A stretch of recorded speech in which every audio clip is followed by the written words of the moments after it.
Oh, Yeah, I think it's time for a Spoop Podcast episode. it is. Wait, fuck. Look at Michael, he's got a pajama boner. Hmm? Oh shit. Let me sit back down. Nah, put it back up, baby. No. Was that did he like the new album or a new That's project? that's the new single. Okay. New album is on its way. I don't know when, but That shit ripped, honestly. yeah, I know. Shout out to he. Yeah. No, Nardcore, brother. fuck yeah. Did they say when the album's coming? They just said soon? Maybe? I don't know, man. When does Listen, I don't know. Fuck me. Okay. Ugh. Michael's tired because he decided to fix his sleep schedule for no reason. Yeah. It wasn't for no reason. My uncle needed me for like one of the days, but like my sleep schedule was backwards. So like I was sleeping during the day, and he needed me during the day, so I had to stay up. So I was up for 24 hours, and then that just fixed my sleep schedule just like that. So I wake up every morning at like 6. You'll be back to the night crew in about a week and a half. Somewhere around there. Right where you belong. Michael wakes up at about 6. You start boxing around 7, right? Then he does a whole eight ball to himself. Yep. To Joey Diaz. That's all by 8, and then 8:30, 12 egg drink. Raw. Well, about 8:45, because yeah, that takes him 15 minutes to stomach. Shower. No shower yet. Cold shower. Cold shower. Dry shave. with a machete. Ow. And then he sharpens on his own grindstone. Yeah, and then somehow between that time and this time, he grows back the beard. Just nothing but pure testosterone flowing through him. Yeah, I mean, he did eat a dozen eggs. What do you do at 6 in the morning? I wake up at 6 in the morning, but I just sit on my phone. Really? For like hours until I feel like getting out of bed. I hate getting on social media like early in the morning though, because you start getting like UK shit and like other dumb shit and just news you don't care about. Or you see my tweets. Yeah, or I see, Ian right before he goes to bed, just, I wish I had hole. Somebody fuck me. Slit. Ian posts his deepest, darkest desires. Just, they're also the least deepest, most upfront. Oh yeah. Speaking of deepest, darkest desires, so do we want to start? Let's talk about Michael's deepest, darkest desire, Jeffrey Epstein. Oh, deepest, darkest. When you say that, it sounds like a fucking like album type. It's alliteration. Sounds like a Citizen song. Yeah, or like a Dream Theater album. Yeah. Okay, his name is Ian, right? I don't know. Eoin. I think it has to be. It has to be Ian. Like your Ian is cool, but like this, I don't know what the fuck that is. That's like Jeff with the G-E-O. Oh, Geoff. Yeah, that's not Who the Jeff. fuck spells their name that way? That guy. I don't know. Yeah. Eoin. I'm pretty sure his name's not Eoin. Eoin. It might be Owen, actually. Okay. Oh. It might be Eoin. Owen. Maybe I'm fucking too woke. I don't know. Either way, you're still a fucking idiot for How spelling it to like that. say? His parents fucking hate him. No, it's Eoin. Eoin. Ian, but more Oh, it's Scottish. cause yeah, it's Irish. That makes sense. Yeah, it's Ian. Yeah. It's Irish? Yeah, if you just look up the name, you see like 4 Irish people pop up. Eoin. Saying it was also an ancient city, a Greek Eritrean colony. Eritrea is not really. I mean, it's Owen. Greek, but it's. It's pronounced Owen. Is it though? That's what it says See, here. I'm lost, bro. It says most common Irish names and phrases, and it says pronounced. Oh wait, yeah.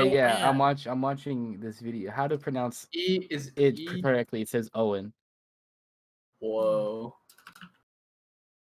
That is so dumb. That is fucking stupid. Can we pull this up on screen so they can see how fucking dumb it? Pull the little tweet. It was the- up on screen for a little bit. Cause this is fucking. Well, obviously, I mean, presumably this is how like Owen was like more originally spelled, right? Somehow it evolved. we've perfected it, but Oh yeah, we perfected English. The because people from the UK cannot speak English. Owen versus like come on, it's not even a competition. We are OWEN looking at how to is- pronounce this traditional Irish name. How do you go about pronouncing it? Not like it's spelled, but simply Owen. Owen.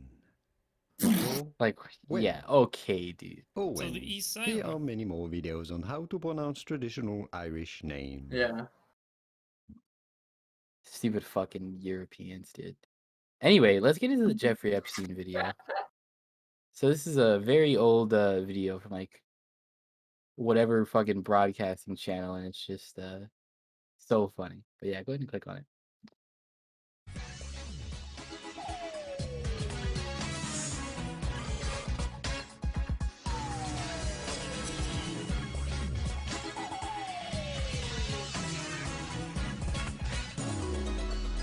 Financier Jeffrey Epstein. Jeff was a high school math teacher until he traded Let's his go. blackboard for the big board in 1976, eventually launching his own exclusive finance firm for billionaire clients. But he just couldn't keep out of the classroom. So when he was shopping for a new house, he bought himself an entire schoolhouse. Yeah. And transformed it into the largest single residence in all of Manhattan at a whopping 51,000 square feet. Oh, yeah! The school cost about $20 million, and he's dropped $10 million just renovating it. It has incredible bells and whistles, closed-circuit televisions, a heated sidewalk out front, so the snow melts. What? Oh. But only one man truly rules the Wall Street skies. Because for former school teacher turned billionaire Jeffrey Epstein, one private plane won't do. Oh no, He's got bro. a small fleet. Just wait. A Gulfstream 4, a Cessna, and a Boeing 727 with, of course, an in-flight trading room. He has a What? Boeing 727. Just- I'm just wondering now, what And do it's you like, need what room? a commercial-size airliner for? Believe us, Who's it this comes in guy? handy when you've got powerful friends to fly around. Look at. When Bill Clinton organized a week-long tour of Africa in 2002, Jeff gave him a ride in his personal 727 and took actors Kevin Bill's Spacey like, yo, why and you Chris selling me out Tucker like along this? for the trip. Look at Kevin Well, Spacey for and Chris Boris Johnson, Tucker, it was a chance dude. to investigate the problems of AIDS in Africa, and for Epstein, it was a chance to hang out with some of his big shot friends. Jet setting with Bill, all in a day's work for Wall Street mogul. I fucking absolutely hate Bill Clinton. Me too. You do, Michael? No, just look at his fucking face. It's so I mean, good that's because they're so confidently like, oh yes, they're such good friends. God. And it just lays it all out there. Yeah, obviously this is old like VHS. Yeah, you see Kevin, VH1 you see Kevin Spacey, you see Chris Tucker. Like, The special trading room in his plane. Wonder what other rooms he has in that. yeah, I wonder what else was happening on an entire Boeing 757. God. Even worse, like, we don't have to pull it up, but like, I think recently in the Maxwell trial, they had, like, they were pulling up just more shit, and like more photos came up of like her and Epstein doing basically like a walk-in meet and greet with Bill Clinton in the Oval Office, because apparently they had donated to help remodel the Oval Office. Oh, I remember you talking about this. Yeah, like straight Yeah. up, Jeffrey Epstein like donated to like renovate the White House. Yeah, I mean, yeah, you can show them the thing I sent Carlos. Just I'll send him links. Just the pictures at least, because like, yeah, the story talks like about how they donated to renovate and stuff. I mean, the pictures tell it all. I mean, they literally were there. They were clearly quite cozy. All right, Jeffrey, right over here, man. God. Yeah, So we what gotta is get back on that Lolita Express. what is it about Epstein? Like, why do we always come back to this? Like, why is it in average people? Because he's literally just everywhere. No matter where you go, you'll see like a picture of him and that guy. Yeah. You'll see Jeffrey Epstein or Ghislaine standing next to the person we're talking about, or like having some kind of like monetary tie.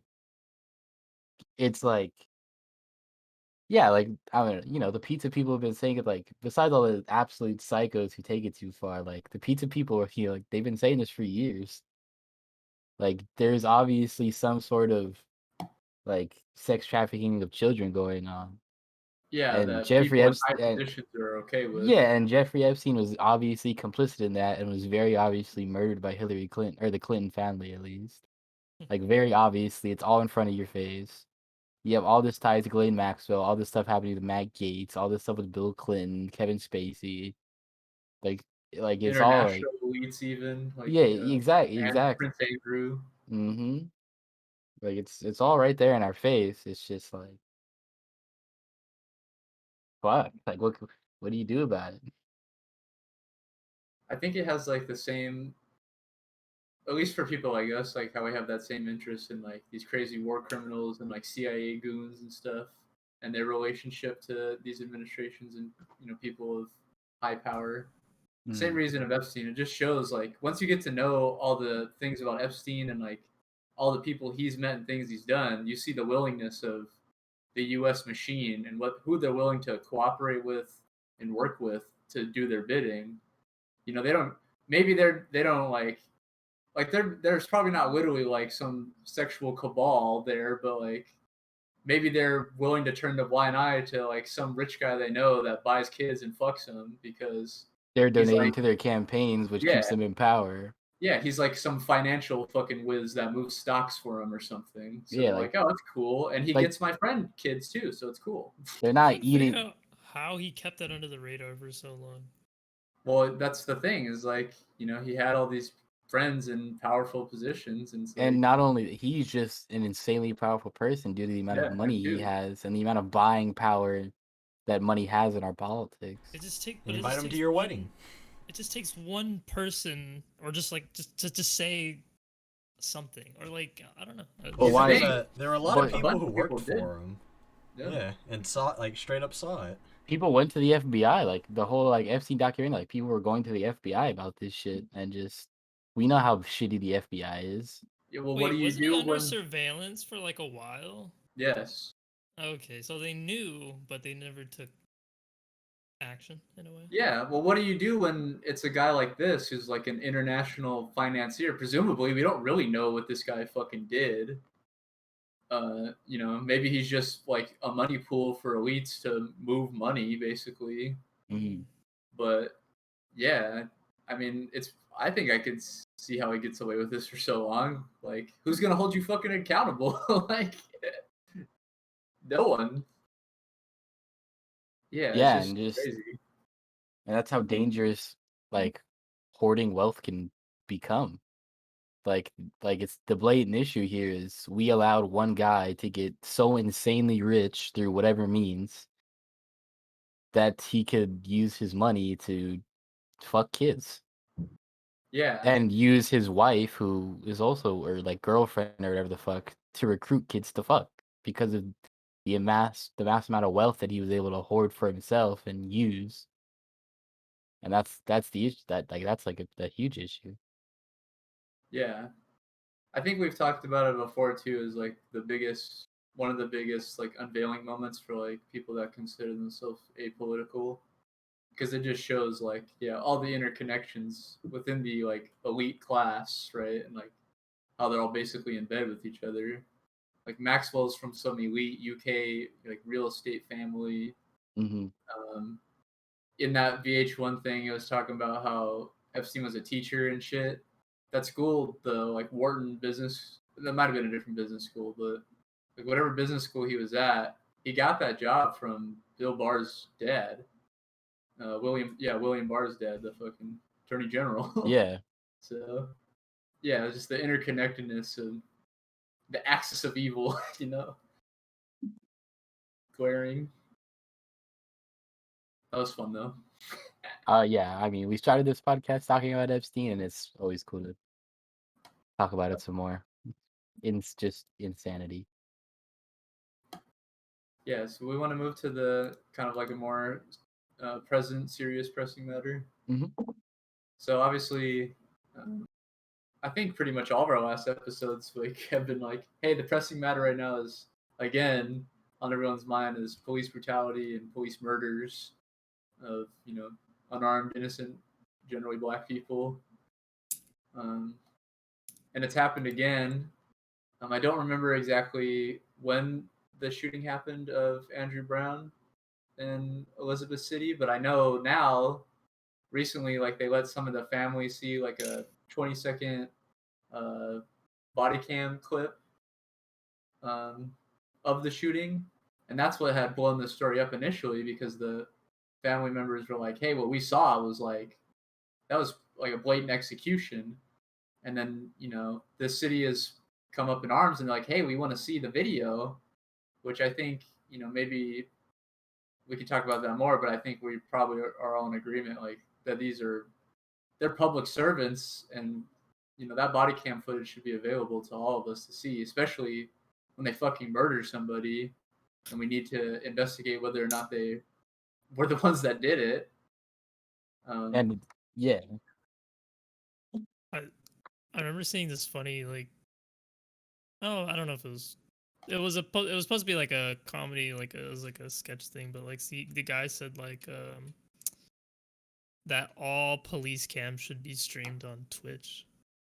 And it was just after that, it was just like a funny sketch of like how that would turn out. It's funny, just, before you got in the Discord, we were actually talking about that. Yeah. That's Oh, really really? funny. Yeah. Yeah, I was like, I mean, it's not a terrible idea either. Like, or like some public database.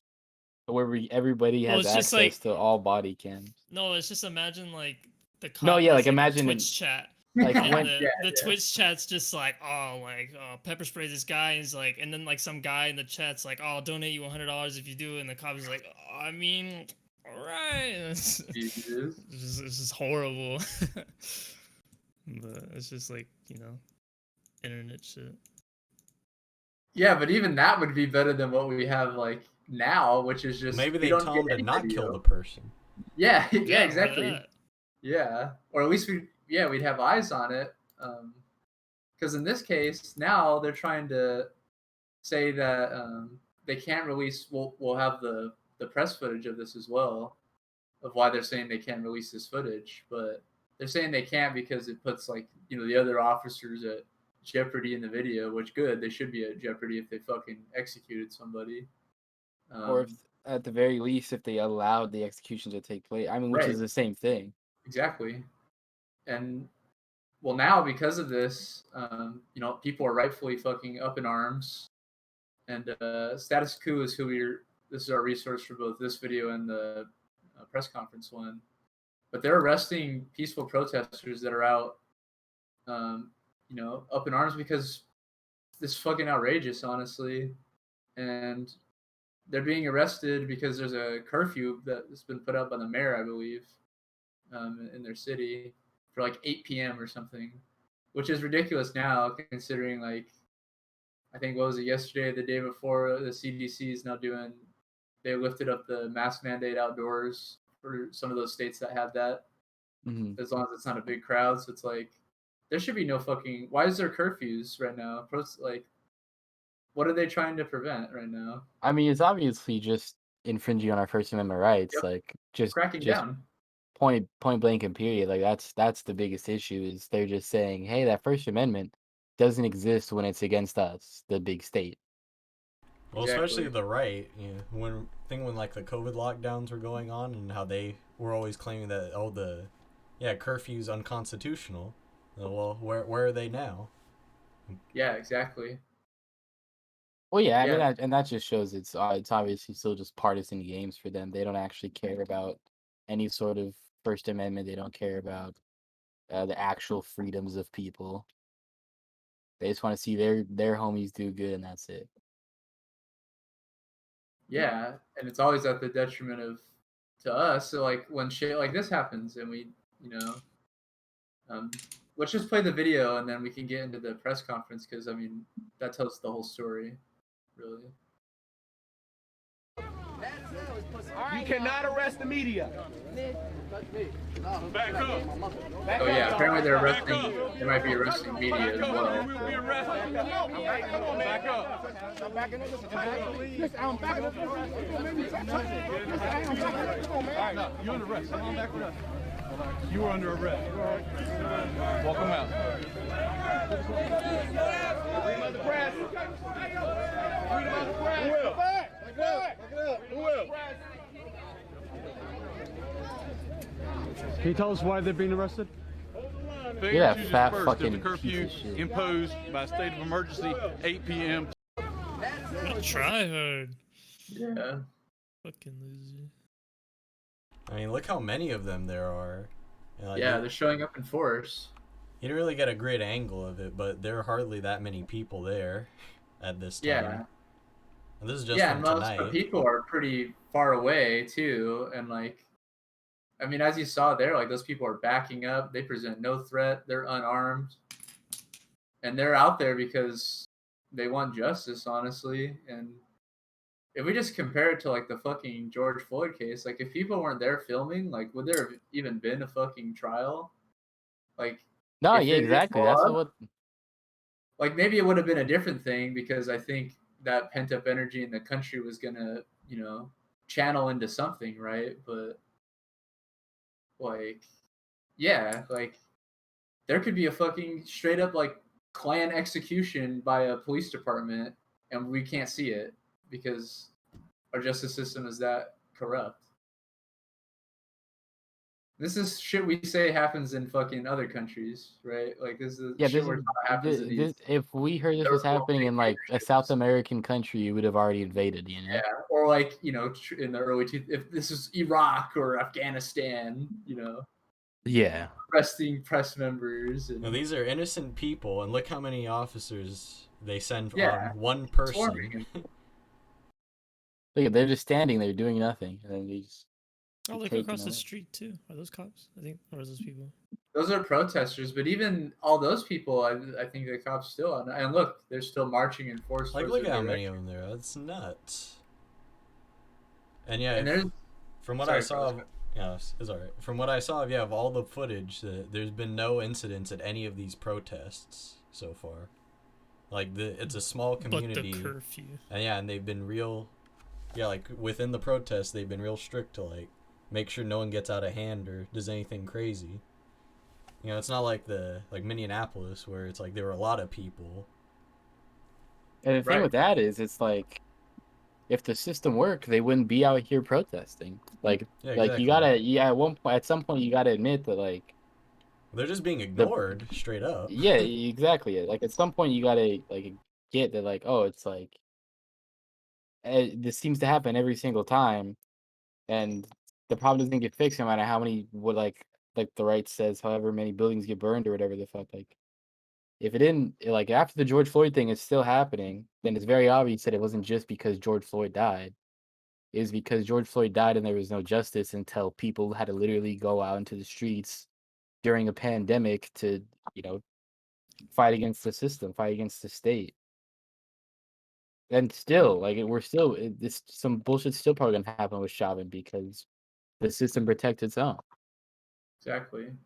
And yeah, since the larger and issue itself goes and unsolved. so yeah, exactly. And like since Chauvin's thing, like same day as the ending of the trial, a 15-year-old girl was murdered, and since then we've seen multiple like we've seen more and more shit like this. Like it's very obvious that just George Floyd's killer going to jail isn't the answer. The answer is, you know, overall systemic change of how we police in this country. Yeah, so just as like a follow up too, like check out Status Quo stuff because they're on the ground there, and they've been recording night after night, like live streaming protests there and stuff. As that one said, that was the second night in a row that peaceful protesters have been arrested. So we give our love and solidarity there too. Hopefully, you know, I always have the hope that this channels into something larger. Like, I really hope that they keep fighting and demanding for that footage because, yeah, we'll let him explain like all this because it's just fucking outrageous. Here, I'll explain one more thing about the protest real quick, and we'll show the press conference. But yeah, from what I've seen from Status Quo when he got there on Monday, and he was asking people like what had been going on because he actually talks to people on the ground, and they've been protesting since the incident happened on last Wednesday. So they've been out there protesting for a whole week, just being ignored. Like they haven't gotten any mainstream coverage or anything. And then finally the story of the 20 seconds of footage comes out, and then more people start catching on, and it's catching a little bit of attention now online. With Status Quo going there as well helps bring some light to it. But yeah, it's still being pretty much ignored by the media, or they'll talk about it for like a minute, if that. Right, or they won't tie it into like what we're doing, this larger framework of what's happening in the country and what's wrong with the policing system. All right, so yeah, here the attorneys will explain the situation. I'm Wayne Kendall, and this is Mr. Harry Daniels. We represent, along with Ms. Lassiter, the family of Andrew Brown. You guys have probably heard what the judge decided today. I would consider it somewhat of a partial victory for the family in the sense that the judge did order a redacted release, or not, excuse me, disclosure. I need to be clear about release and disclosure. He ordered a partial disclosure of the video camera recordings to the son of Andrew Brown, Mr. Khalil Farabee. And that is to occur sometime within the next 10 days or so. That release should be made, and then he's also ordered that disclosure should be made, rather. And then within the next 30 to 45 days, he will decide whether or not there will be an actual release of the video recordings to Mr. Farabee, depending upon whether the district attorney decides to bring any criminal charges or not bring criminal charges. We consider that a partial victory in the sense that the judge and the district attorney and the sheriff's department have admitted that there are at least 4 recordings and 1 dash cam recordings for a total of 5 video cameras. As you will recall, a couple of days ago, they released only a snippet, a 20-second snippet of 1 recording. So at least now, in sometime within the next 10 days or so, we will have the opportunity, or at least one representative of the legal team, as well as Mr. Farabee, will be allowed to see these, what we consider to be now 5 video cams in full, with only the facial features of the deputies that were there on the scene, as well as their identification like a name badge, to be redacted or blurred out. So from the standpoint of the family, we would consider this a partial victory. Now, I also want to address something that I heard the district attorney to say that greatly disturbed me. Greatly. And that was the fact that Ms. Lassiter here, who is standing to my left, somehow misconstrued, misrepresented the contents of the 20-second snippet that she was allowed to see along with a couple of family members a couple of days ago. The reason that greatly disturbs me is because this district attorney has had access to these recordings since they were recorded. The full recordings, all 5 video recordings. He has had full access, and had he allowed Ms. Lassiter to see the entire contents of all 5 videos, there wouldn't be any issue about what's on the video and what his description of what is on the video is versus what her description of what the video is. And further, if he had released those video recordings to all of you, then the entire world would know what's on those videos. So for him to come into court today and suggest that she somehow misconstrued or mischaracterized what is on those videos when he only allowed her to see 20 seconds of one video cam is beyond reprehensible. He should be admonished for it. He should be admonished. The governor, Roy Cooper, you have called for a special prosecutor.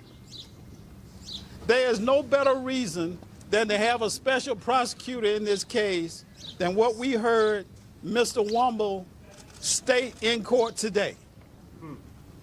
He would take it upon himself to call for an admonishment of a licensed member of the bar for giving an honest interpretation of what was on those videos, that small snippet that she was allowed to see, and to ask for her to be admonished by the court for giving her recitation, her honest recitation, as a member of the bar of this state, as to what she saw. It's beyond reprehensible. When he has it in his power to let the whole world see all 5 videos.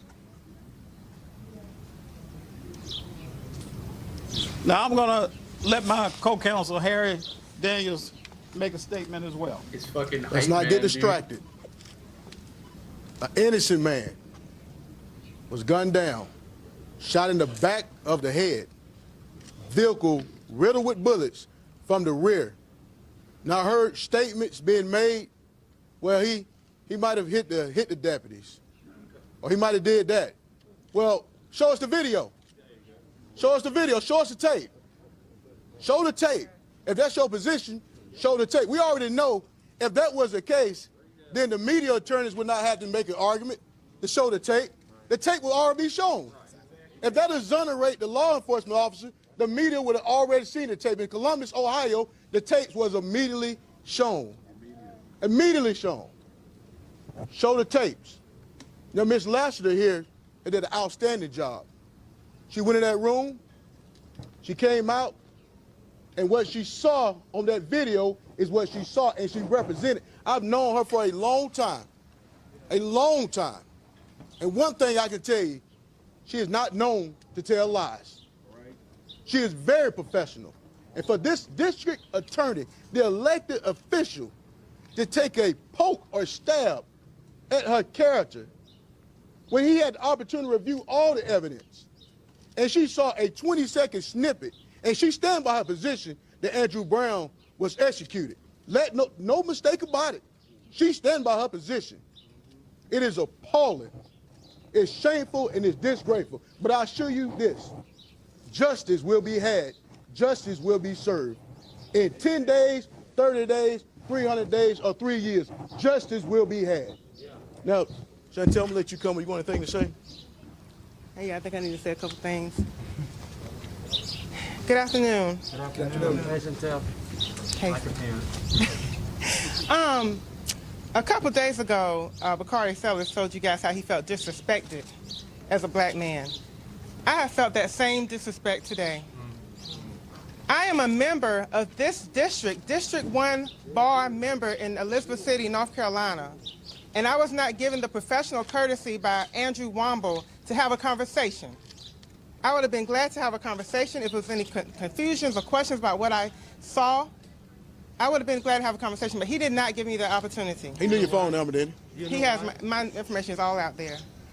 And you said you know no why? time. I'm asking him, do you know why? You should ask him Ask that. him. I have ask no him idea. that. Don't ask him why. At no time have I given any misrepresentations. I have still stand by what I saw in that clip it. I told everyone what I saw. We had 20 seconds. We watched it over and over to ensure that I tried as best I could not to miss anything. And that's the whole reason. If you have a disputed facts, show the tape. Right. That's the issue. And also, again, it was only one. We only saw one body cam. So if it's 5, I didn't even see 20 seconds of those 5. I only saw 20 seconds of one. So if I missed anything, and then with the redactions, it was a lot of blurred visions, you know. So again, I stand by what I saw, and we will watch it again with the family again. And you know, I just feel disrespected. So thank you. It's like a side note. I heard that some of those redactions too were like you're saying how they blur the faces and the names. They're blurring the weapons too, so it's like hard to tell like what's exactly going on too. Which just the fact that they have all this footage and it's available to the courts, and they like and the attorney general, and they can just prepare their defense for the police all this time. And then just release some bullshit fucking snippet so that they have nothing to work with. And even then, they're like, this guy was executed. Like, yeah, I mean, it's a joke, obviously, that immediately all this footage isn't available, at least to the fucking family and the lawyers. Like, imagine if your family member was killed, like, wouldn't you want that footage, like, immediately if you knew it was completely covered from 5 different cameras? Absolutely. No. Like if you're not able to watch that, that's crazy. And yeah, like he brought up, it's like if it was so apparent that like it was reasonable doubt that they had the right to shoot him or whatever, then just show the video then. They can't. That's why exactly. Like let us, if you're so sure of your position, then prove it with the video. But they can't because they 100% know that they're in the wrong and they definitely executed this man. Yeah, and it's gotta look. And even if you, I'm gonna cut you. Even if you punch an officer, hit an officer, that's not a death sentence. In no place on in this country is there on something on the books that says punching an officer is you get the death penalty for it. And any officer, but no matter what he did, no officer has the right to be the judge, jury, and executioner in any situation. That's just not how our country works. If that's how it works, that's how it would reflect in the laws. That's how it would reflect everywhere else, but that's not how it works. No random guy can walk down the street and be like, I think he committed a crime. I am now going to, be my own jury and say he committed this crime, and I'm going to say he gets the death penalty and shoot him. That's not how. This isn't a lawless country. If you got a badge, it's cool. Exactly, and that's the main issue. That's why we shouldn't even allow the law to kill you. Exactly. Yeah, I mean we've talked about that. Against the death penalty as well, the consequences of that. Yeah, before that court case there, it's obvious that the district attorney's position is that he said it was a justified killing. Yeah. And so it's obvious, he's taking the police's side. And from the footage, the judge just kind of went along with whatever he said. Because the judge also has seen all the footage as well. Yeah, but it's time to prepare.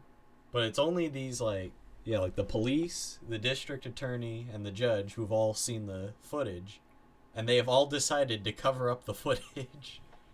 Yep. Yeah, coincidentally, they're all the defense, basically, right? All the ones culpable. So it's very funny that they're the only ones that get to see the fucking tape. Also, I don't think it was in that clip there, but he mentioned that the district attorney is apparently running for the judge seat as well. Jeez. You could tell in the court hearing that like he was just kissing his ass like constantly.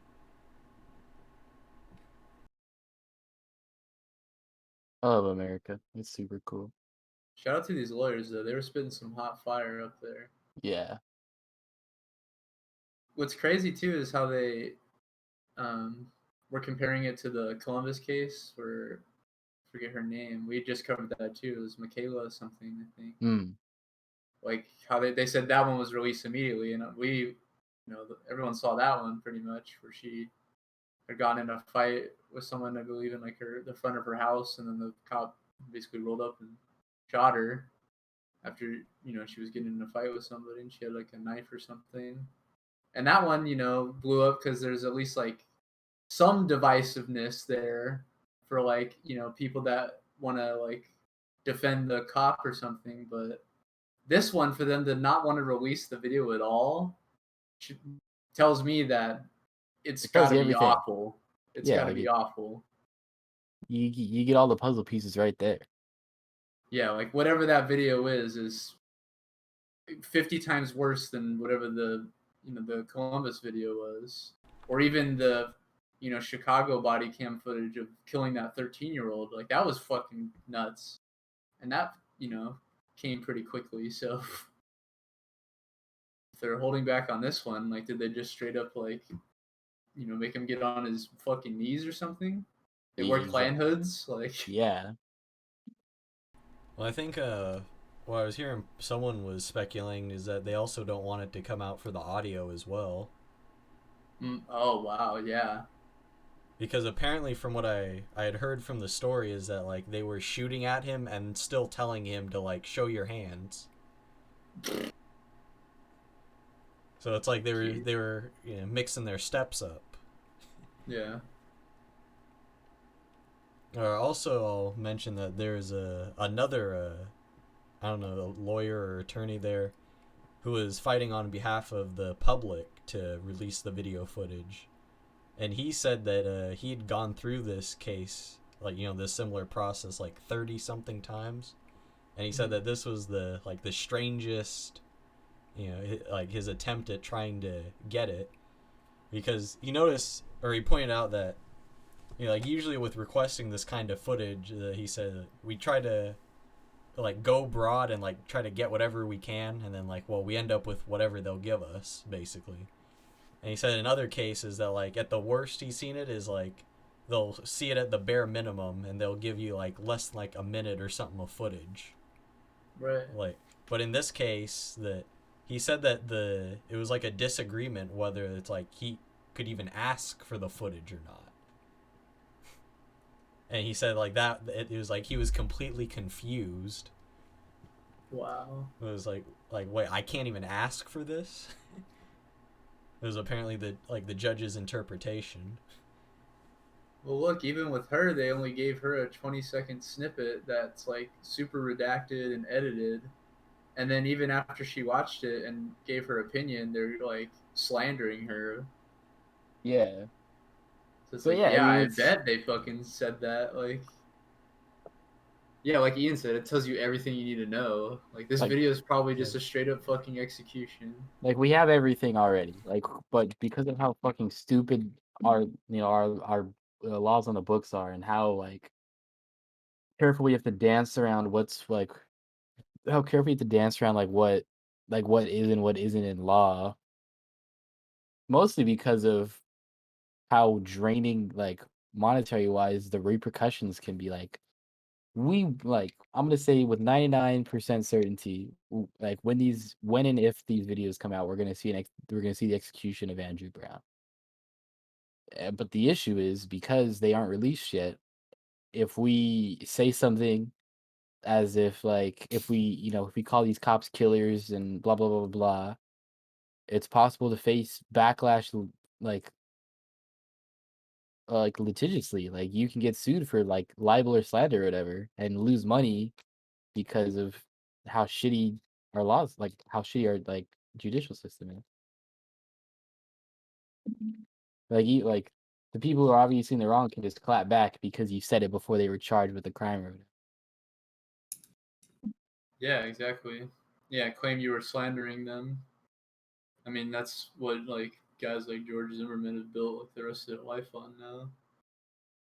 Well, it shows like how we mentioned like how flawed the whole footage system is. That like this guy, he's gone through like 30-something cases of trying to request footage.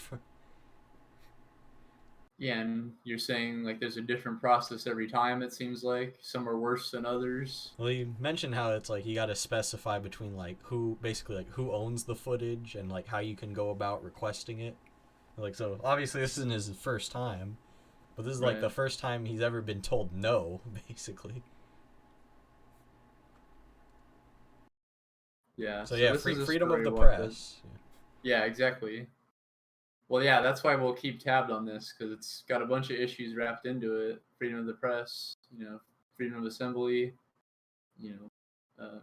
endemic and systemic racism, whether or not they executed this guy, the right to view this body cam footage, all kinds of stuff are wrapped up in this. So we'll keep tabbed on this, as I think everyone is. And especially because of how ignored it's being, because think about it, there aren't massive riots, and that's why it's being largely ignored. Well, that's what makes the curfew thing ridiculous. Like Eoin was saying, riots or not, we know riots are just the result of what happens when basically no one listens to you and you have no other voice to speak out. But also, they usually use riots as the justification to do these curfews and crackdowns. But here, that's not even happening. That's not even preceding the curfew, and they're still doing the curfew and arresting protesters. Yeah, so they don't give a fuck about that. Yeah, on the way back, so the police showed up, they did their whole line shit and walked towards the protesters, and they arrested them one by one by sending out half a dozen cops per person, slowly and orderly. And then when they were all done and they were all marching back, and you could count them, there were more than 100. It's fucking ridiculous. And you could see all the weapons that they were carrying on them on the way back. It was looked like they were ready to go into a war zone. Jeez. Yeah, for peaceful protesters. Maybe a dozen, 2 dozen maybe at most protesters. Yeah, who were still left. Weapons. So it's always been about control. Especially somewhere, like North Carolina, with all the slave history that they have in that area. Yeah, exactly. That's why it wouldn't be surprising to learn that some department down there killed some guy, or coordinated even, or it just wouldn't be surprising. So anyway, we can move from this, but I guarantee that will come back up. Yeah. Well, this is just all the latest developments as of today for the show that we put together. Yeah, exactly. Yeah, we'll definitely probably have a lot more updates next week. Yeah, and then I guess we're ready to shift topic. Actually, maybe we should take a break. Oh, well, because this next video is really short, I think we can just play it and then go into a break right after. I like that. Let's do that. So this next one is it's one of those YouTube short things from the Gravel Institute. We've had a bunch of their videos on the show before. They're super awesome. Their goal is to combat PragerU, and they're just dog shit videos which are full of lies. This is just a really short video, and let's just go ahead and play it, and then we can talk about it right after and then go into a break.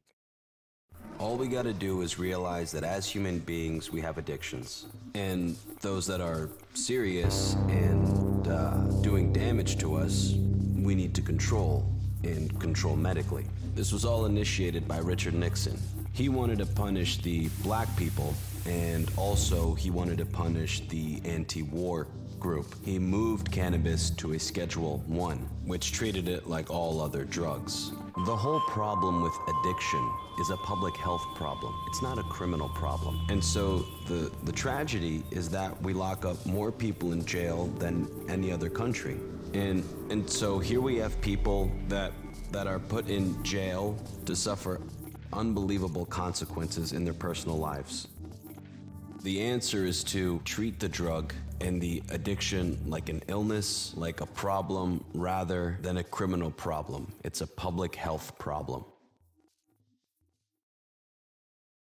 Yeah, just clear, concise, short, to the point, with most of their videos. But I think the shorts is a really cool way to talk about something specific.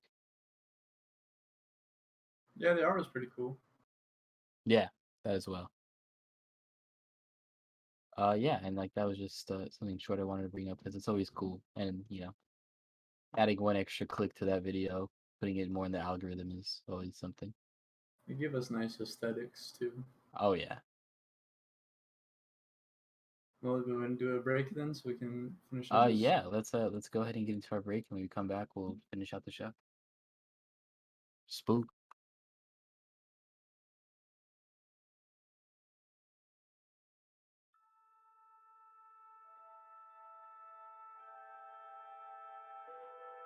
Space, the final frontier. These have been the voyages of the Space Shuttle Discovery. Her 30-year mission, to seek out new science, to build new outposts, to bring nations together on the final frontier, to boldly go and do what no spacecraft has done before.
Spoop.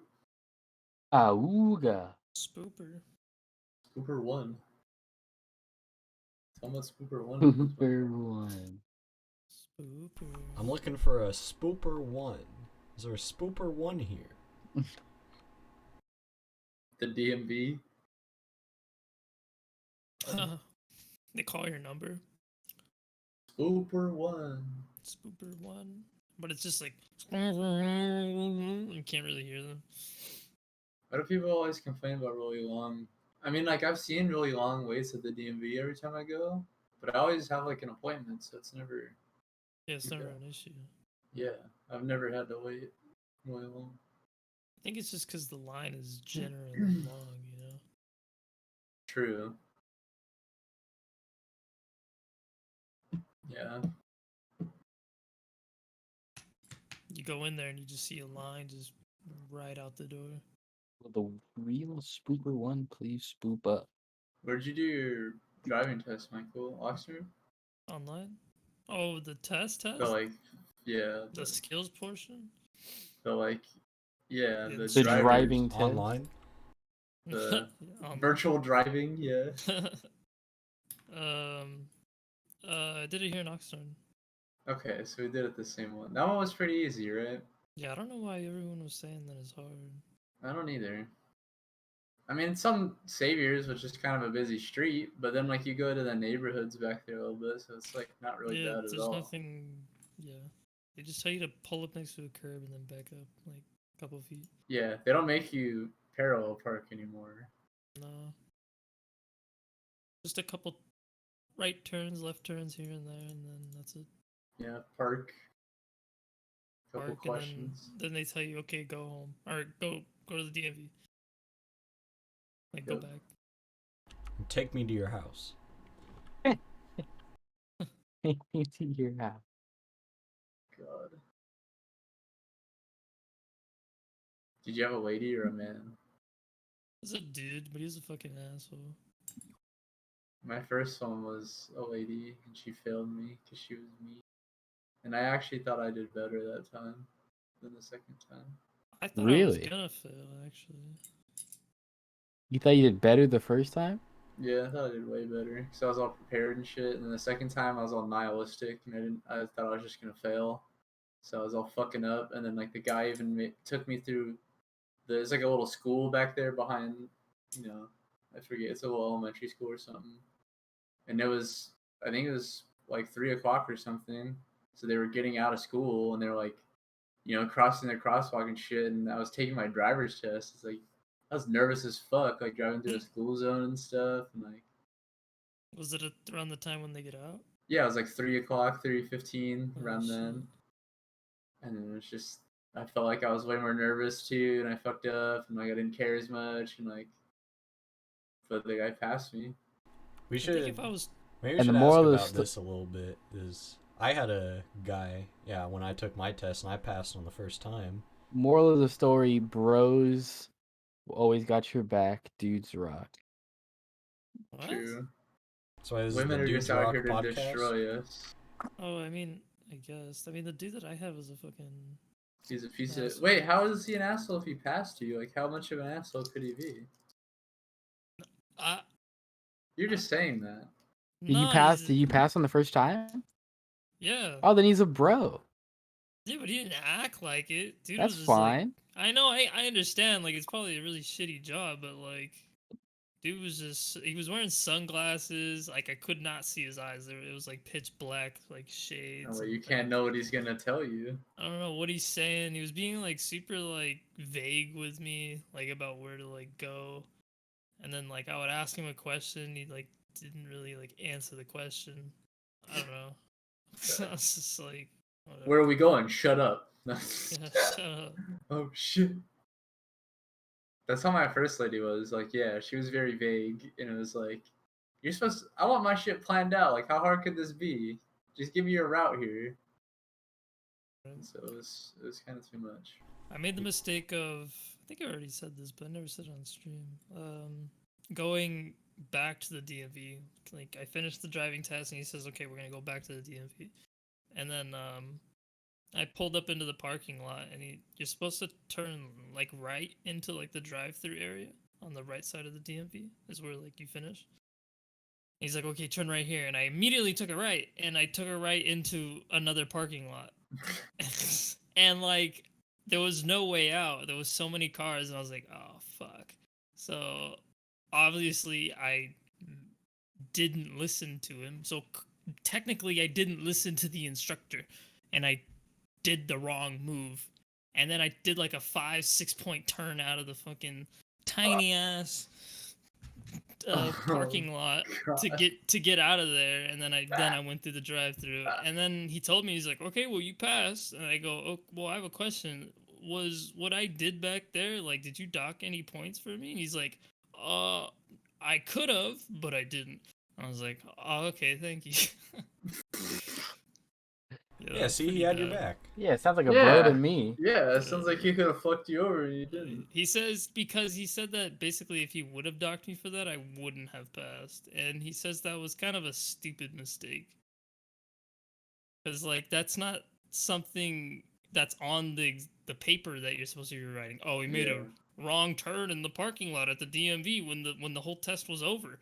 So it sounds like there's that's a something very to, Michael Reyes sentence. I made a mistake after the test was done. It's just like, okay. I don't know. God. But yeah, he passed me.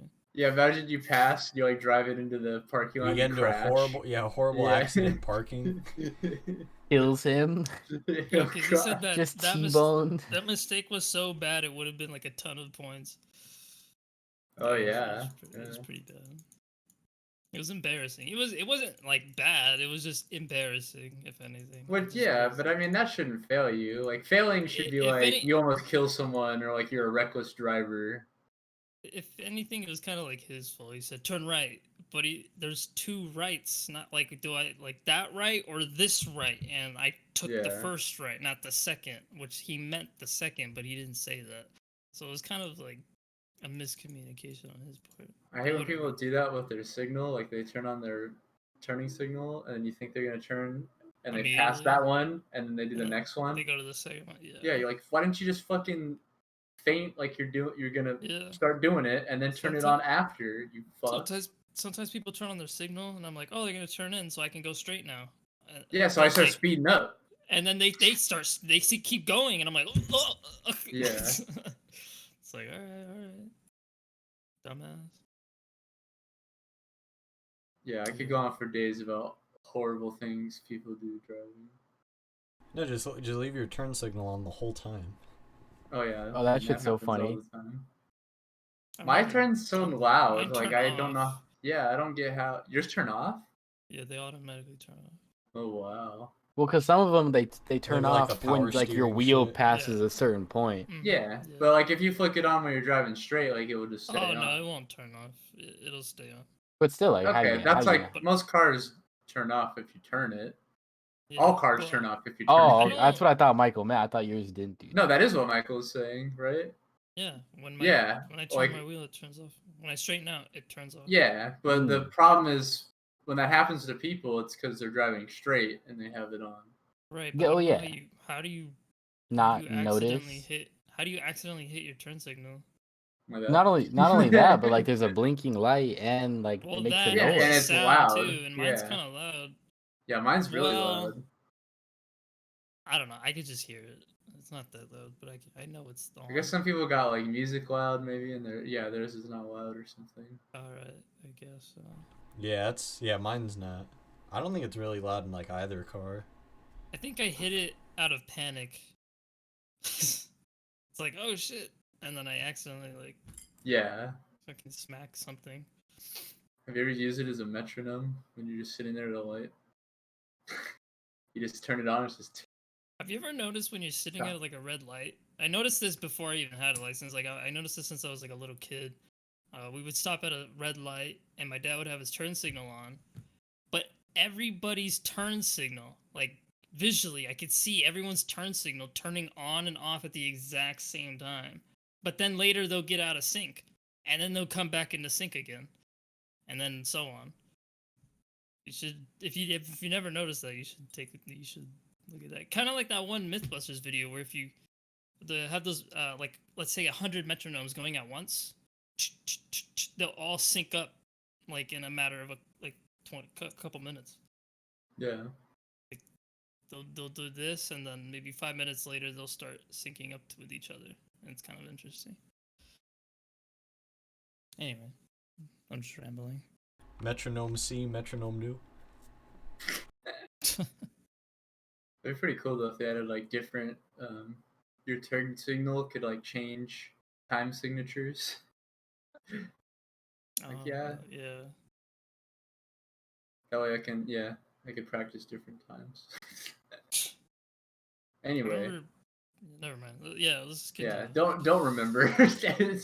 Maybe remember later. Later. So in current news, the media is shit. Yeah, so you sent this to us, Carlos. What is this exactly? So we got a fair.org piece over here. Oh, I fucking love the layout. Just right in the not middle of the screen. So they have a bad layout, but Fair does do some decent work. I don't know if we've used them in the past, actually. I think we have. I'm pretty sure. So it says here for Fair there stands for fairness and accuracy in reporting. So they're pretty much they say challenging media bias since 1986. So that's their whole thing. And we found out about them way back in like Borneman's class. They're like one of the first like sources we started using. So I've found this article here is titled Divisive: How Corporate Media Dismiss Ideas Unpopular with Elites, which just goes back to the manufacturing consent idea where they can easily control narratives and how people see and frame and talk about all different kinds of things, all while pretending that they have no bias of their own, even though they're doing the large amounts of manipulation themselves. I'll get into it here. New York Times columnist Paul Krugman described a $2,000 COVID relief check as quote-unquote divisive, even though 75% of Americans and 72% of Republicans wanted the government to prioritize another universal payment. All too often, words such as divisive, contentious, or controversial are used merely as media code words meaning ideas unpopular with the ruling elite, what Fair calls not journalistically viable. Medicare for All is a prime example of this, at least since the issue began receiving national media attention as a result of Senator Bernie Sanders' 2016 presidential campaign. A majority of Americans have supported some form of nationally publicly funded healthcare system. Some polls have found nearly 3 in 4 support the idea, including a majority of Republican voters. Yet, corporate media continues to disparage universal public health care or universal public health insurance, labeling it quote-unquote divisive by outlets like Axios, controversial by the Christian Science Monitor, Time, the New York Times, or politically perilous from the Associated Press. All major news outlets that tons of people go to for information. Of course, the Associated Press chooses the most, I'm gonna say it, queer one. Politically perilous. The most euthanized one. Yeah, just what the fuck even is that?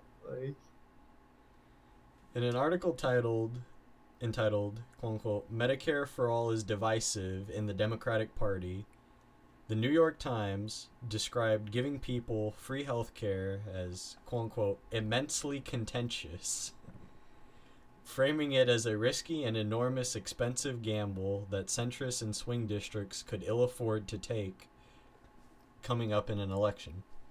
The reality, of course, was the opposite. Every single Democratic incumbent in a swing district who endorsed Medicare for All won re-election in 2020. The same cannot be said for those that did not endorse it.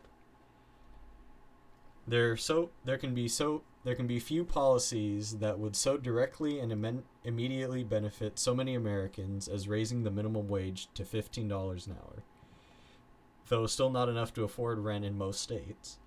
40% of the country told Reuters/Ipsos pollsters in February that they or someone close to them would be positively impacted by such a change.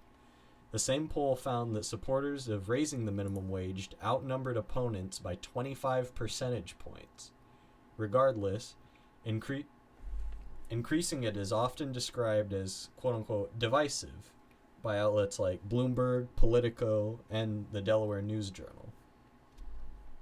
The Hill, for instance, published an opinion piece claiming support for a living wage was, quote-unquote, stale, misguided, and divisive. While $15 an hour sounds good on paper to people, quote-unquote, not informed of the consequences, the policy is a big vote loser, insisted Michael Saltzman of the corporate-funded Employment Policies Institute. Saltzman was the brains behind crude propaganda campaigns against raising the minimum wage in California. He put up a billboard in San Francisco threatening workers that they would be replaced by iPads if they demanded fairer fucking giving people more money for their work. Yeah, exactly. Yeah. I can't read big words right now. For their work. He was described by Bay Area-based journalist Paul Bradley as the asshole behind San Francisco's most asshole-ish billboard. The divisive measure was approved by city voters with 77% support. And I'll just finish up with this last paragraph. The Green New Deal, a major jobs program that would transition the U.S. to a clean energy economy, which has been described as the only coherent plan to save the U.S. from climate breakdown, is also constantly written off as too contentious to work, from Reuters and CNBC. For instance, reported in the story that fossil fuel executives in Houston dismissed the plan pushed by Sanders, Rep. Alexandria Ocasio-Cortez and co. as quote-unquote unrealistic, unworkable, and politically divisive. Instead, they propose rather nebulous, quote-unquote market-oriented solutions to the crisis. So, I think that just kind of gives you a little taste. But, I mean, yeah, you notice it all the time in all kinds of media outlets, print, television, and even online. But yeah, it's just any majorly left-wing program that the establishment would rather not deal with, or doesn't benefit the rich, or takes money from the rich to fund said programs, is always considered out of reach and not politically viable. But of course, on the opposite end, anything that would help the rich or that they're fine with is no problem being debated and voted on in Congress, even if it doesn't help the majority of the people. And just proved by the Princeton study from years back that proves that it's the elite that get what they want debated and voted on in Congress and in government.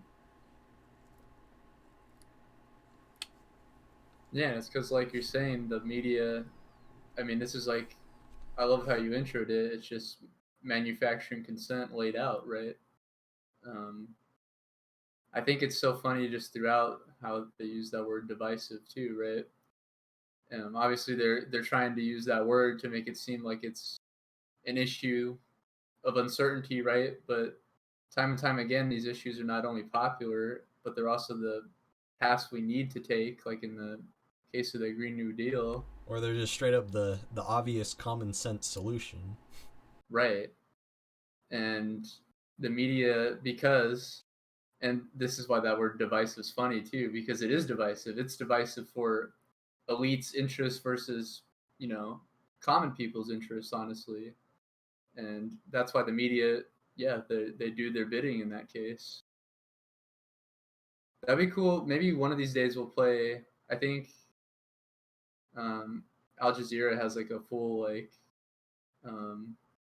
manufacturing consent diagram breakdown video.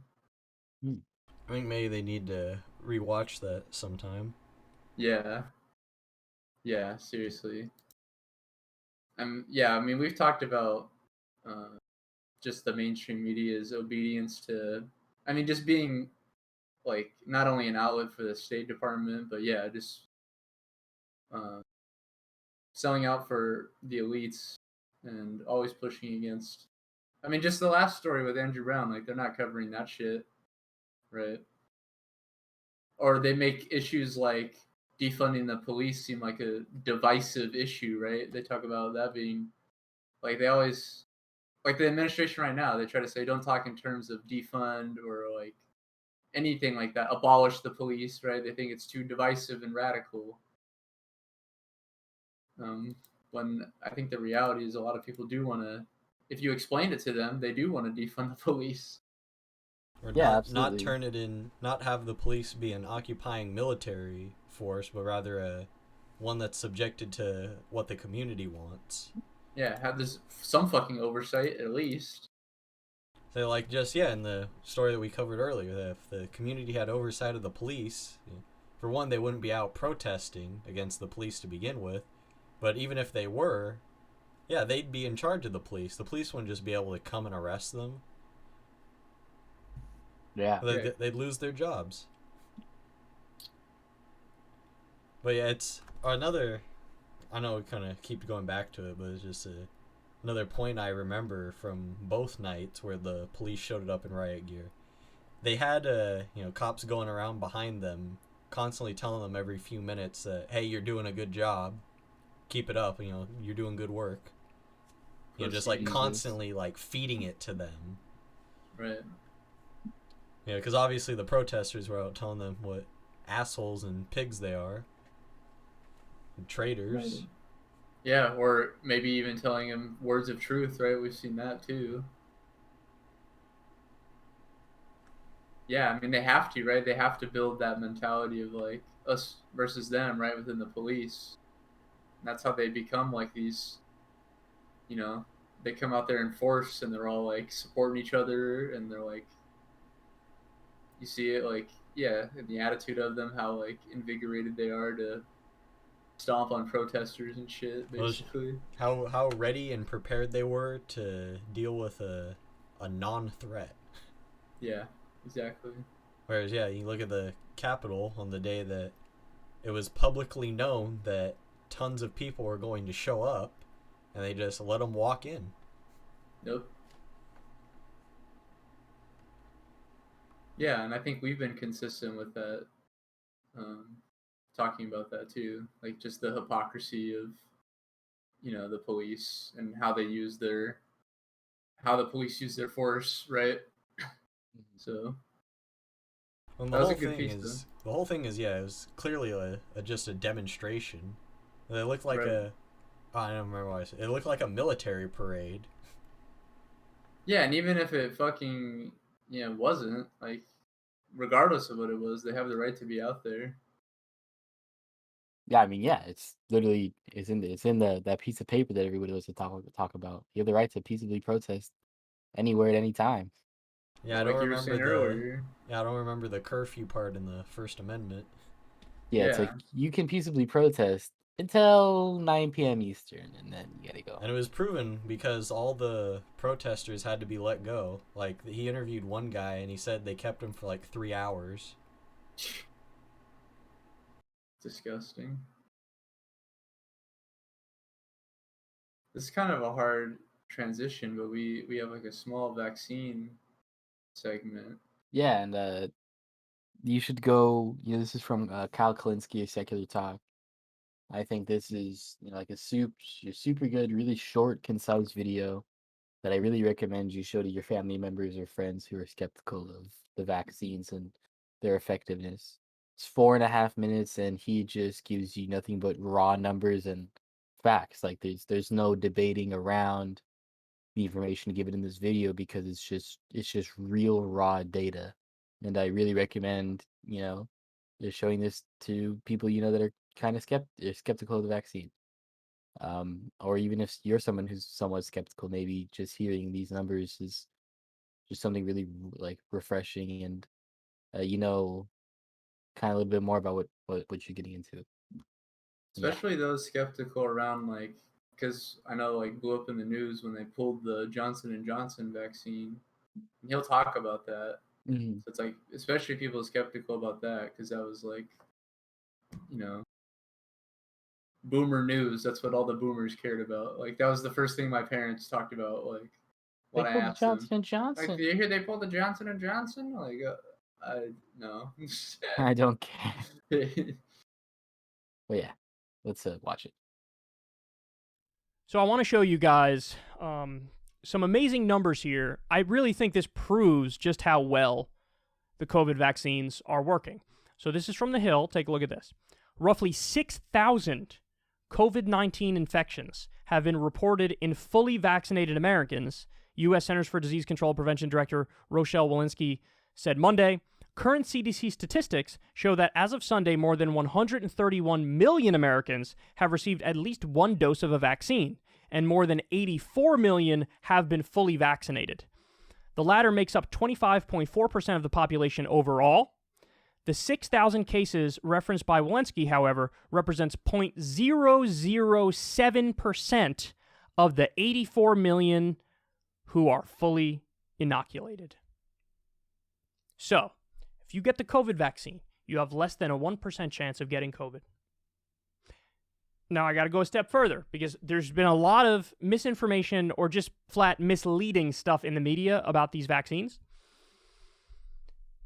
The number of people who have been hospitalized or died after taking the COVID vaccine is 0.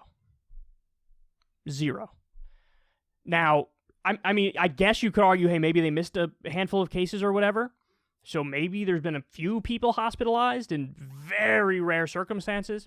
But based on all the data we have to this point, nobody's ever died from COVID after taking the COVID vaccine. Now, you might say, well, hold on, but I thought it eliminates even getting COVID. Well, in less than 1% of the time, it doesn't. You could still get COVID if you have the vaccine. But again, it's not going to be a strong case, and you're not going to die.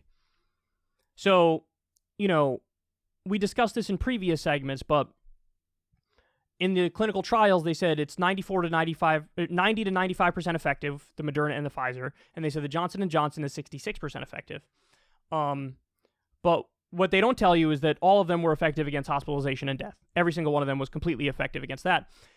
And the people who got COVID in the trials, they just showed minor symptoms. And so they still count as having had COVID after having the vaccine, but again, it's more mild cases. So, and I think that there are reports now that they're going to bring back the Johnson & Johnson vaccine. They're going to unfreeze it, the CDC and the FDA.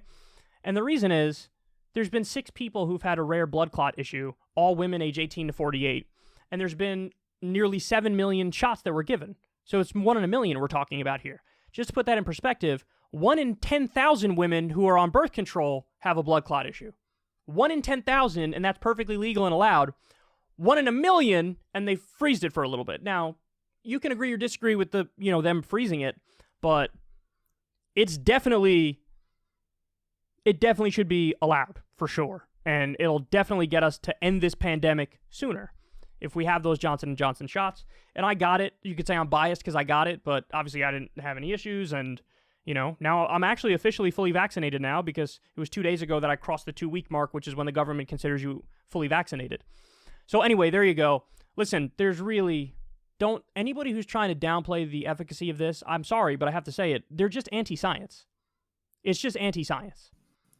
The pro-science position on this is, oh, I see the numbers, we do the math, it works. It works. So I'm here to give you the numbers. I'm here to give you the facts. And, some people might not like it. I despise Big Pharma with a burning passion. I call them out on this show all the time. They're incredibly corrupt. They buy politicians. They get their way. But that doesn't mean antibiotics don't work. And it also doesn't mean that vaccines don't work. They definitely work. And that's the case with this one. So these are very promising numbers, man. Only 6,000 cases out of 84 million people who were vaccinated, and those cases were relatively mild. Less than 1% get COVID. Speaks for itself. Yeah, literally, it does. Speaks for itself completely. Yeah, and I think with that too, now that the vaccine, I mean, here we have basically a surplus of them now, and they're rolling out to a bunch of people in the States. Let's keep that in mind. And also, yeah, just we've talked about this in the past, and I'd like to talk. Like he talked about his record of like despising big pharma. Like we've been on the record too. Like talking about how they basically took the Oxford patent, publicly researched, drug, and then patented it for private profits. We've talked about how the U.S. government has denied or put sanctions on Brazil so that they couldn't get the Sputnik V vaccine from Russia, and now Brazil is having one of the worst, fucking COVID crises in the world. And so we have to keep that whole part in mind too, as like, the fact that the Biden administration is not fucking lifting this patent, the worldwide consequences of this. And definitely get your shot, because it's fucking, we got him here by, we definitely botched the fucking pandemic, and that's why hundreds of thousands, and possibly by the time this is like a year or two from now, like millions of people have died from this. But by just virtue of our wealth and controlling the world economic system, like we have a shit ton of vaccines. Yeah. And we could just pump them out so that people will resume the economy, basically. Because we have all this production power in the United States. Like we have it all. We're the largest, like one of the largest nations on the country. Definitely the richest. And even more than that, we just have all the fucking money and resource power to make these vaccines patented, and then do shit like deny them to countries like Brazil and hold power over them. We've talked about that too. Like, and it's another reason why people don't want to get a vaccine and they despise it, because it's just another fucking political tool, just like everything they use. It's another tool they can use to make people's lives miserable all over the world. Yeah. Very true. And establish U.S. imperialist supremacy. Yeah, it's exactly what they're doing. But yeah, that shouldn't stop you from getting your shot, though. Like, they definitely fucking work. I think that was the point of that video. Yeah. 100% no hospitalization or death. Yeah, I mean, that part really speaks for itself. It's actually no matter what vaccine you get, that guarantees yeah, he said all you of will them, right? not be hospitalized or dead, will not die. It guarantees it. Yeah, and when he brought up the birth control thing, 1 in 10,000 women have complications with birth control, compared to with the vaccine, it was 1 in a million, basically. So, yeah, I thought that was. Does anyone have any final thoughts on that before we get our final discussion? No. I just really quick. Jose brought up a great point in chat. Let's see. Oh, yeah, Why we have a can't chat because you guys don't fucking talk to us. Why can't I use my Spoop points to get Minty to read articles? Oh, that's genius. That is actually kind of genius. But they should be they gotta be goof. We have Onion articles or something. Yeah, we gotta have a good. I'll bring up some. Yeah, I know Shang's got some good ones. We should have an article saved on the side, and then we have to make the points a lot of points. You have to spend to get them to read. How do they? You know how they do this shit on ESL where they bet? You can. Bet. Oh, you can do predictions. Yeah. Yeah, we could do shit like that too. Would be interesting. Will Michael? What is something Michael does every show? It's a tick he has, or he does it. Check his phone. Watch YouTube videos. Yeah, will Michael check his phone during the? Will Michael get distracted at any point? Vote. Gonna grind Spoop points so I can get Minty specials. Have him read every article. You farm Spoop points. Yeah, and then he I literally. have 33K. I have 34, almost 35K. I have 20K, but I spent a lot, so. I'm actually 2 Spoop coins away from. What the hell did you spend them on? Highlight messages. I used quite a few bits. I've bought some bits at some point. I use lots of my points. Yeah, Jose actually does use a lot of his points. He's always highlighting messages. That's true. It's because he's vain. You're so vain. You You're probably hurting thought me. this I song remember was I'll look about into you. adding some function to that. No. I don't know how you do all that stuff. All right, shall we bring up the? Yeah. Let's get into it. Let's get into our final piece here. All right, I think this kind of ties into the vaccine thing. That's why I kind of like alluded to why the Biden administration, as far as vaccines, is failing, because internationally with these patents, I mean, let's be frank, they're just killing people because they want to make profit off this fucking vaccine. And more than profit, right? They want to have that geopolitical control, like we talked about. But I think here, we don't have the tweets, but I saw, I don't know if it was a tweet or if it was like a statement from the squad where they were like asked to give like a rating of the Biden administration so far, and they're saying A's and B's, which even if he had done everything we wanted as progressives, like that's not their job. Their job is to kind of, hold the administration's feet to the fire, right? And be like, he's doing awful. We want more, right? And he's not doing any of the things we want.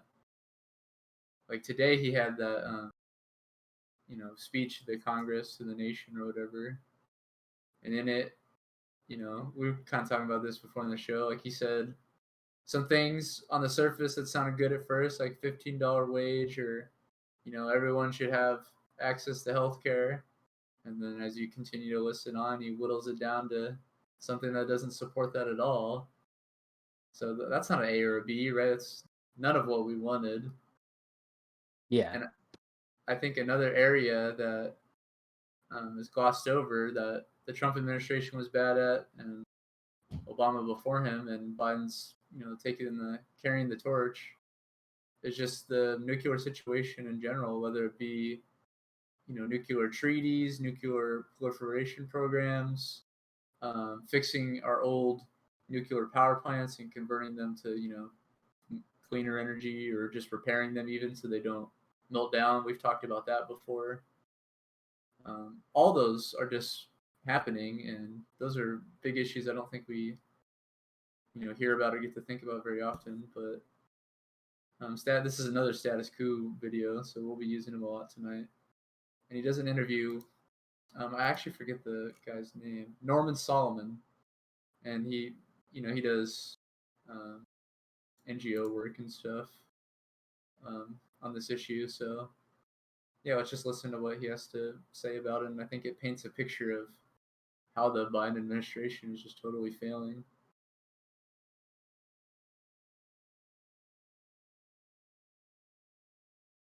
Hey, it's Jordan. I am delighted to be joined by Norman Solomon. He is the co-founder, national director of Roots Action, as well as pretty prolific, I'd say, journalist, activist, media critic. I've actually followed you for Sanity on Russiagate, among other things. So I wanted to talk to you because your group, Roots Action, currently really pushing a bill proposed by Senator Ed Markey, Congressman Ro Khanna, to stop the madness and to basically divert funds that are going to continue the nuclear missile buildup and instead stop that and send that money for vaccine production and distribution during the still ongoing pandemic. Can you kind of give the audience a background, Norm, on what Senator Markey and Ro Khanna's bill is proposing? Well, I often think of something that Martin Luther King Jr. described as, quote, the madness of militarism. And I think you can't find a better and more horrible example of that madness than the intercontinental ballistic missiles that the United States and Russia have. There's a nuclear triad, air, sea, and land. And of the three, having nuclear missiles on the land is just the worst possible way, because unlike air and sea, there's a danger or a perceived danger that the armaments could be subjected to a first strike. So there's sort of a use them or lose them hair trigger mentality that sets in, just minutes for the leader of a country to decide whether or not to launch nuclear missiles. Could be a flock of geese, could be incoming. We don't know in that situation. So this bill is crucial because Ed Markey in the Senate and Ro Khanna in the House have put together legislation that would say enough of this craziness. I mean, that's my wording. They're saying we shouldn't be pouring hundreds of billions of dollars more into so-called modernizing these land-based nuclear missiles when meanwhile, not only are they making us less safe, they're also diverting huge amounts of money from, in this case, COVID relief. Right. And by the way, poverty in March soared to a high during the pandemic. I mean, this is, I'm just reading from NBC News, but for some of the most marginalized populations, the rate of poverty in March was even higher than a year ago. And this is after the COVID relief bill. We got all the media talking points was cutting poverty in half, which, you know, is kind of temporary because none of the measures in the COVID relief bill were permanent. They were all temporary. So while poverty is soaring, while most of the jobs that have returned have been in, you know, restaurants, bars, like under living wage, we still have this economic crisis, still have increasing poverty, yet this program alone is nearly $100 billion. Massive funding for the Pentagon is never temporary. It's always ongoing. You know, it's a bottomless pit. Whereas, as you point out, even these temporary stimuluses don't do much as the months and then years go by. And this is really part of the challenge. And progressive movements really need to come to grips with this because, yes, there's been tremendous progress in organizing at the grassroots, on the ground, and in terms of consciousness and political pressure around racism. At the same time, we have this other problem of will the world be destroyed by nuclear weapons and militarism quickly through nuclear war, or just more gradually through siphoning away money that needs to be going instead to meeting human needs. You know, the former progressive congressperson, now departed, Ron Dellums, used to say that nuclear weapons are equal opportunity destroyers. And this effort by the now Biden administration to, on the one hand, advance some moderately progressive programs economically is paralleled by a sort of deranged willingness to continue a path towards not only more and more militarism, but nuclear Armageddon. And I'd like to ask you in the broader context because... Yeah, so I think he definitely explains like that. Not only is, you know, the buildup of this nuclear armaments and all the, you know, nuclear mismanagement is a danger, but also just a general waste of funds when we could be spending it on better stuff and not fucking militarism, right? But also, yeah, I mean that's pretty much it. Like, he put it all pretty nice. Yeah, absolutely. And it seems like with everybody that Jordan has on, they're always like really good at, like, even just like you can take small clips and it always seems like the guests can always just get their points across really well. They don't waste their time with like frivolous stuff. Yeah. Yeah, very true. I think he's a really good interviewer too. I don't think he ever really wastes time. Yeah. So that helps. It's a shame he can't be on the ground out in these places. Yeah, he's true. Supposed to be on his honeymoon right now, or getting ready for it. Yeah, his lady's been sick the whole time. Yeah, and then all the police shootings start happening. I just wanted to have my honeymoon. I just got married. But the United States just fucking sucks so bad. Can't go to brunch. Yeah, no brunch. Actually, the thing I was gonna add, because it's kind of what he said at the end, was he's like, hey, you know, maybe there might be some small domestic things that are nice with the Biden administration, right? And that's what, you know, to speak to the progressives that we have elected that are like saying the grade for the administration's an A or a B, right?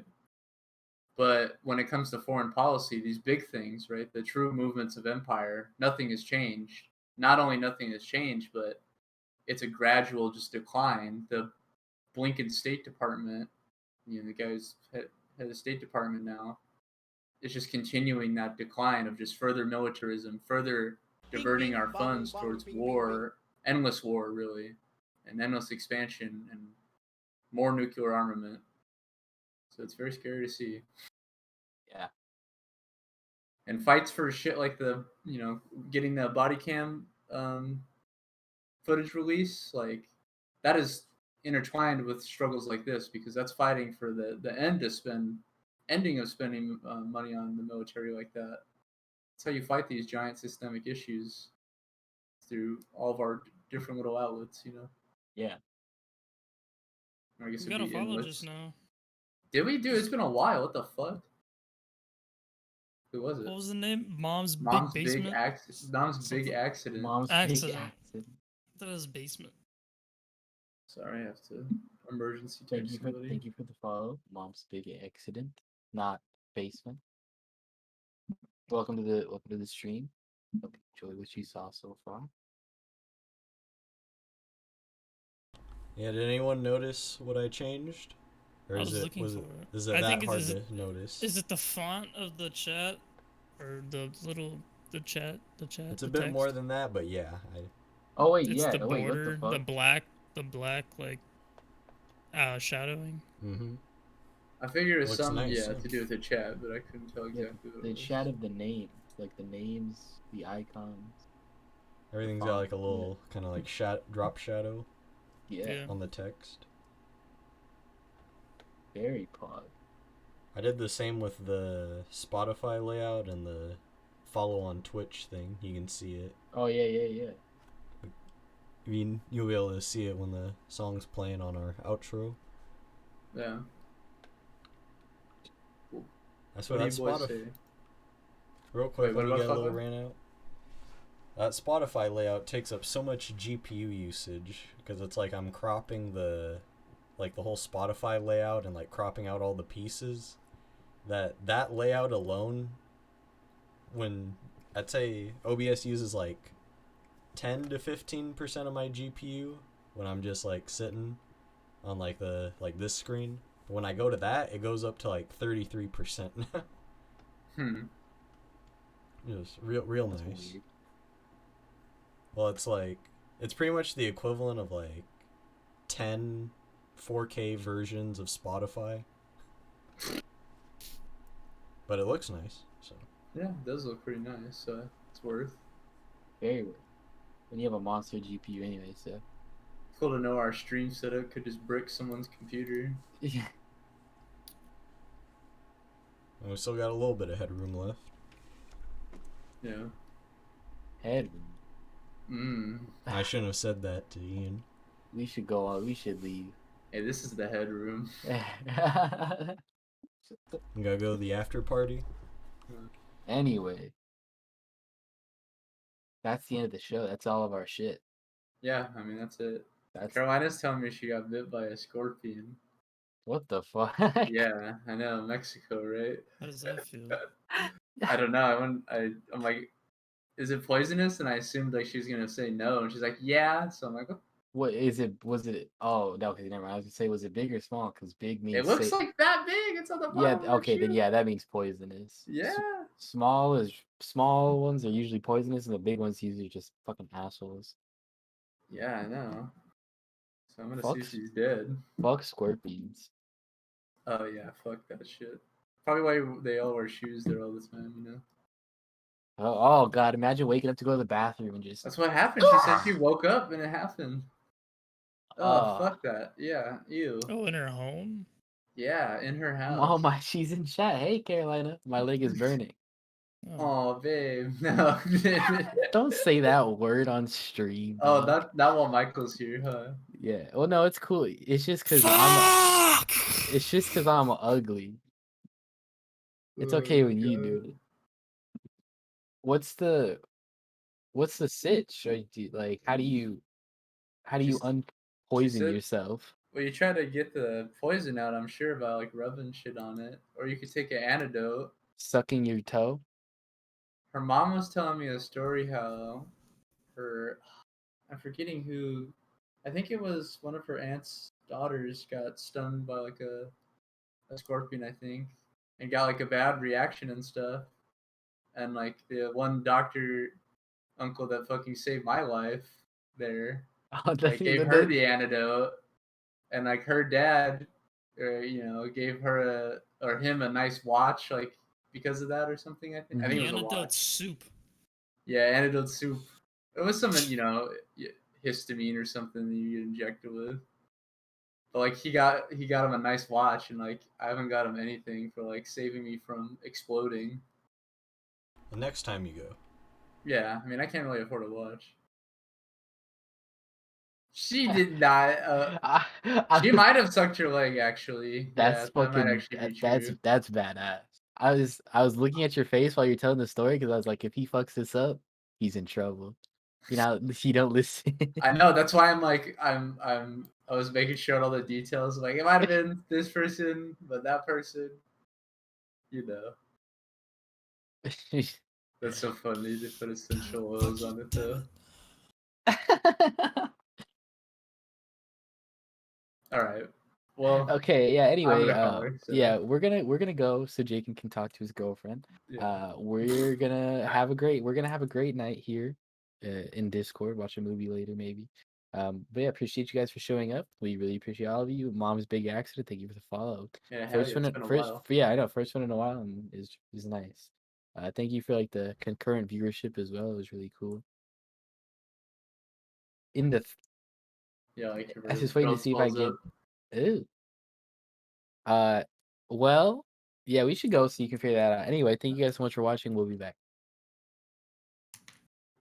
Go, go, go.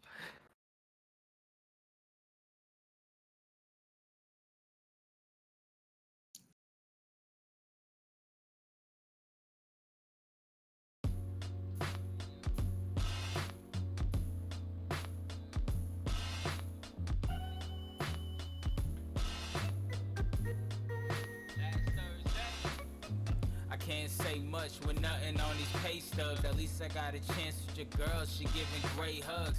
My skate sucks, I can't even form tricks, and every time that I rhyme it makes me more sick.